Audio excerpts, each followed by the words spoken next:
Au procès, deux témoins inattendus vont venir semer le trouble. Pendant l'instruction, ils avaient convaincu la juge de la culpabilité de Lelmy. Mais devant la cour d'assises d'appel, ils vont changer leur témoignage.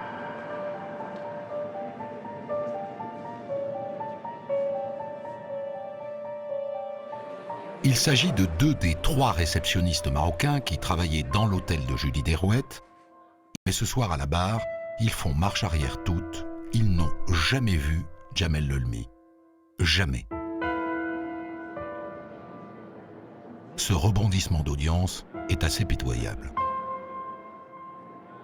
Le souci citoyen de ces réceptionnistes marocains qui n'avaient pas jugé utile de se déplacer pour le premier procès est quelque chose d'assez soudain et d'assez étonnant. Ce qui souligne le mensonge des témoignages, c'est qu'en réalité, le réceptionniste dans un hôtel marocain voyant passer des centaines de touristes et des milliers de touristes par an, la formule qui aurait été un petit peu crédible aurait peut-être été de nous dire « c'est impossible de reconnaître quelqu'un au milieu de la masse ». Et donc on a bien compris que les témoignages étaient des témoignages qui avaient été forcément obtenus frauduleusement.